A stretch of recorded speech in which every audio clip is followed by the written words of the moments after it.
It's a plain and simple fact that if it wasn't for Lord General and Admiral George Monck, 1st Duke of Albemarle, today's Household Cavalry simply wouldn't exist. A 17th century military and naval commander of distinction, Monck was blessed with the Emperor Napoleon's favourite characteristic of a general, luck. He was also a consummate politician with faultless timing. Monck was born in 1608, the son of Sir Thomas Monck, who was an impoverished West Country Royalist MP whose coat of arms this is. As a second son with few prospects, Monck joined the army aged just 16. By 1629, and despite having in the interim killed an under-sheriff following a pub brawl, he'd acquired an ensign's commission in Sir John Burroughs' regiment of foot, that's Sir John on the right of the screen, along with a reputation for leadership and discipline. In 1637, having distinguished himself at the siege of Breda as a captain in command of a company of the Earl of Oxford's regiment, he resigned his commission in a fury following a disciplinary dispute. However, he resumed his army career 2 years later as Lieutenant Colonel of the Earl of Newport's regiment, followed in 1641 with his appointment at the age of 33 as Colonel of the Earl of Leicester's regiment, that's the Earl shown in the bottom right-hand corner. At the outset of the English Civil War, Monck was serving with the Royalist Army in Ireland, but on his return to England in 1643, he refused to sign the oath of allegiance to King Charles I. He was arrested and imprisoned in Bristol Castle, shown here on the left, but was later released after an interview with the King, shown on the right, who commissioned him to raise a new regiment of foot. This was a fortuitous but inexplicable reversal of fortune.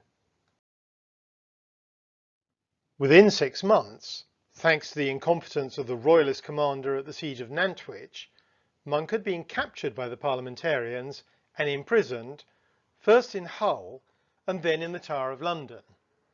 3 years later, with the King clearly headed for defeat, Monck was asked if he would lead parliamentary troops to suppress yet another nationalist uprising in Ireland. He agreed, was released from the Tower, promoted to Adjutant General, and sent to Ireland. In 1647, and still in Ireland, Monck was promoted to Major General, but his time in Ireland didn't end well when in 1649 he was discovered to have sold gunpowder to the rebel Catholics. Monck was arraigned before Parliament, but successfully defended himself by stating that the sale was necessary in order to cover the underfunding of his troops.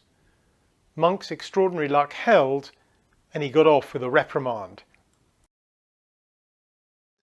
Having tacitly accepted the execution of the King, by 1650 Monck was in a senior position with the Commonwealth Army fighting against the Royalist Scots, during which he honed his skill with artillery and formed Monck's regiment of foot.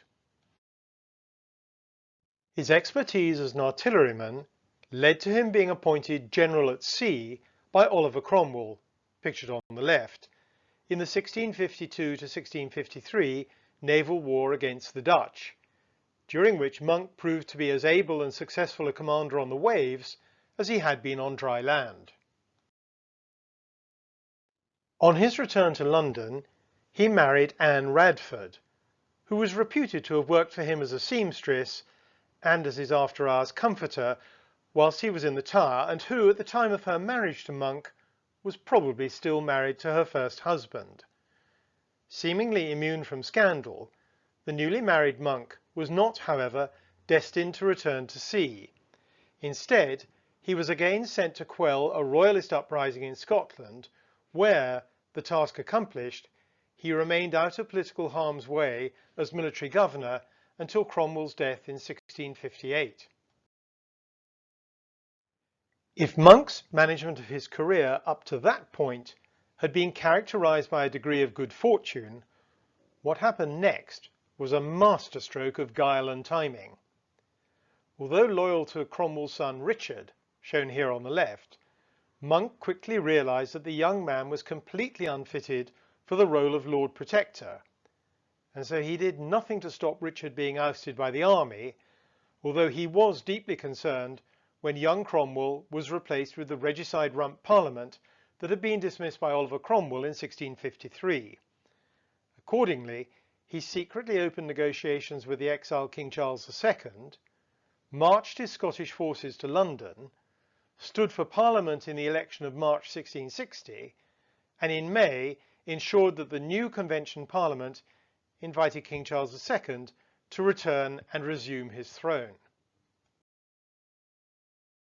Almost needless to say, King Charles II showed his profound gratitude for the return of his throne, showering Monck with honours and rewards, including the Order of the Garter, as shown on the right, the Dukedom of Albemarle, a huge swathe of land in the American colonies, an annual income of 1.6 million at today's values, a seat in the Privy Council, promotion first to Captain General and then to Lord General, a rank that's never been used since, and, if that weren't enough gratitude, made him his Master of the Horse.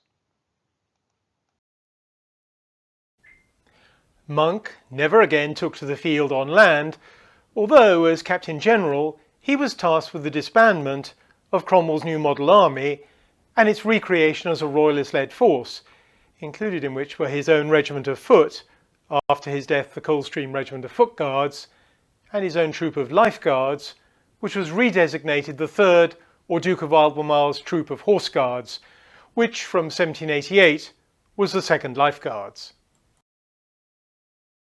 Monck did, however, serve as the admiral commanding the British fleet in the 1666 naval war with the Dutch, making him the first, but not the only, Life Guard admiral. Monck died in 1670 and was buried in Westminster Abbey. This and the other stories in this series are drawn from my book The Drum Horse in the Fountain, which is available on Amazon. Next week, I'll be talking about the life of a famous Blue. Till then, thank you very much for watching.